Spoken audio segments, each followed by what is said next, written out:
Hey consommateur et consommatrice, heureux de te retrouver au comptoir de la pop culture. Installe-toi confortablement, le menu du jour sera rapide, on va parler un peu de DC pour changer, notamment du prochain film d'animation Injustice qui sortira en direct ou vidéo le 20 octobre prochain. Rapide tour d'horizon sur ce qu'est Injustice de manière générale, jeux vidéo, comics, les attentes du prochain film d'animation. Cette vidéo s'adresse surtout aux quelques-uns du fond de la classe qui n'auraient pas eu la présence d'esprit de découvrir cette œuvre et ce qui gravite autour. Pour les autres, restez tout de même, ça fait du bien à la chaîne. Sur ce, commençons. Développé par NetherRealm Studios et édité par Warner Bros. Interactive Entertainment le 19 avril 2013 sur PlayStation 3, Xbox 360, Wii U et PC, le jeu est un Mortal Kombat-like, réunissant la plupart des grosses têtes d'affiche de l'univers DC, tels que Superman, Batman, Wonder Woman, Flash ou encore Green Arrow pour ne citer que. Jeu scénarisé par Tom Taylor en personne, donnant naissance pour la première fois dans l'histoire du jeu vidéo un scénario digne d'intérêt pour un jeu de combat, mêlant émotion, récit et baston dans un tout cohérent et très équilibré. Le jeu aura un tel succès qu'une série de comic books verra le jour, se passant avant les événements du premier jeu, mais aussi pendant et même après. Le récit s'arrêtera après plus de 17 albums publiés en France chez Urban Comics,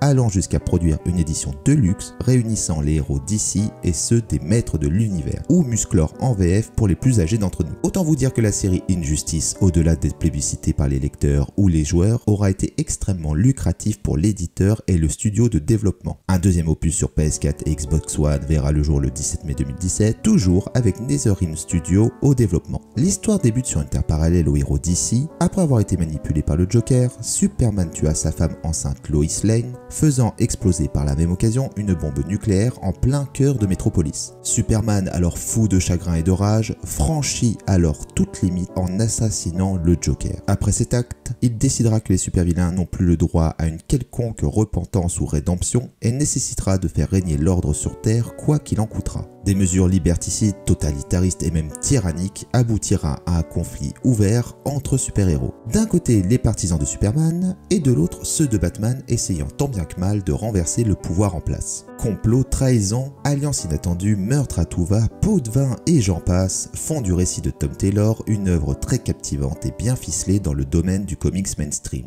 et se range facilement aux côtés d'histoires alternatives de qualité telles que Superman Red Son ou encore d'un Dark Knight Returns. Le film est réalisé par Matt Peters, à qui l'on doit la série Orange is the New Black notamment, pour une durée d'environ 1h30. Graphiquement, l'on reste sur la veine des dernières productions de la Warner. Pas trop de prise de risque, c'est propre, toujours un peu convenu visuellement, mais ça fait le café comme on dit. On devrait a priori ne pas avoir trop de censure, surtout qu'en ce moment les films d'animation d'ici n'hésitent pas à afficher des scènes violentes, assez gore et un langage même en VF assez outrageux. Je suppose qu'il en sera de même pour cette adaptation animée. Il reste encore un point à soulever, à savoir si Injustice est promis à n'être qu'un seul film d'animation ou si, à la star des comics, plusieurs volets pourraient voir le jour en cas de succès. Évidemment, une review verra très certainement le jour après la sortie du film, donc restez à l'affût des prochaines vidéos de la chaîne. Bon, et bien sur ce, cette petite vidéo s'achève ici. Comme d'habitude, pour aider la chaîne à prospérer, lâchez le petit pouce bleu si la vidéo vous a plu, évidemment, à partager, commenter